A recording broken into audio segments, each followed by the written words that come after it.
السلام عليكم ورحمة الله وبركاته.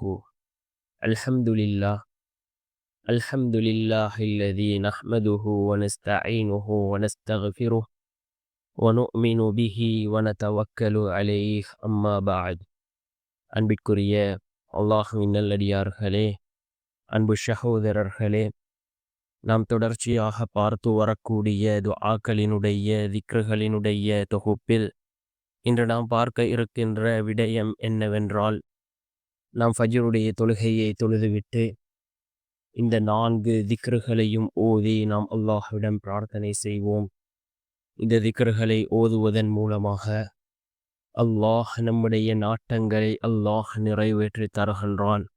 நாம் நினைத்த காரியங்களை அல்லாஹ் மிகவும் எளிதாக பூர்த்தி செய்து தருகின்றான். நம்முடைய விருப்பங்கள், சந்தோஷங்கள் அனைத்தும் பூர்த்தியாகும். அப்படிப்பட்ட மிகச்சிறந்த 4 திக்ருகளை தான் நாம் இன்றைய வீடியோவில் பார்க்க இருக்கின்றோம். அன்பார்ந்தவர்களே, அல்லாஹ்வின் நல்லடியார்களே, ஃபஜ்ருக்கு பின்னால் உள்ள நேரம் மிகவும் சிறந்த ஒரு நேரமாக இருந்து கொண்டிருக்கின்றது.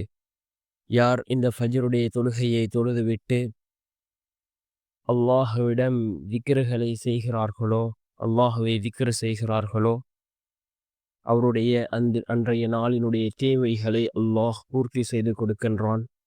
அதே போன்று ஃபஜ்ருடைய தொழுகையை தொழுதுவிட்டு சூரியன் உதயமாகும் வரை யார் திக்ரு செய்துவிட்டு அதன் பின்னால் அந்த இஷ்ராக்குடைய தொழுகையை தொழுது வருகிறாரோ, அவர் ஒப்புக்கொள்ளப்பட்ட ஹஜ் மற்றும் உம்ரா செய்த நன்மையை அல்லாஹ் அவருக்கு வழங்குவதாக அல்லாஹினுடைய தூதர் ஸல்லல்லாஹு அலைஹி வஸல்லம் அவர்கள் கூறினார்கள். அன்பார்ந்த சகோதரர்களே, அல்லாஹ்வின் நல்லடியார்களே, ஃபஜ்ருடைய நேரம் என்பது மிக முக்கியமான ஒரு நேரம். யார் ஃபஜ்ருடைய தொழுகையை தொழுகிறாரோ அன்றைய நாள் முழுவதும் அவர் சந்தோஷமாக அன்றைய நாளை கழிப்பார். யார் ஃபஜ்ருடைய தொழுகையை தொழாமல் அன்றைய நாளை ஆரம்பம் செய்கிறார்களோ அவர்களுக்கு அன்றைய நாள், அதாவது சோம்பல் நிறைந்ததாக அன்றைய நாள் இருக்கும். ஃபஜ்ருடைய தொழுகையும் அதே போன்று ஃபஜ்ருக்கு பின்னால் உள்ள நேரமும் மிகச்சிறந்த நேரங்களாக இருந்து கொண்டிருக்கின்றது. நாம் இந்த 4 திக்ருகளையும் ஓதுவோம். மிகவும் சிறந்த திக்ருகள்.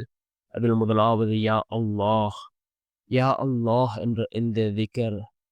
அதே போன்று இரண்டாவது யா வஹாப், யா வஹாப் என்ற இந்த திக்ர். மூன்றாவது யா அலி, யா அலி என்ற இந்த திக்ர். நான்காவது அல்லாஹு ஸமது, அல்லாஹு ஸமது என்ற இந்த 4 திக்ருகளையும் நாம் அதிகமாக, குறைந்தது ஒவ்வொரு திக்ரையும் 100 தடவைகளாவது ஓதுவோம். ஓதிவிட்டு நாம் அல்லாஹ்விடம் பிரார்த்தனை செய்வோம். நம்முடைய தேவைகளை கேட்போம். நம்முடைய எண்ணங்களை அல்லாஹ்விடம் முன்வைப்போம். அதில் நிச்சயமாக நலவுகள் இருந்தால் நிச்சயமாக அல்லாஹ் அதனை நமக்கு கபூல் செய்து தருவான்.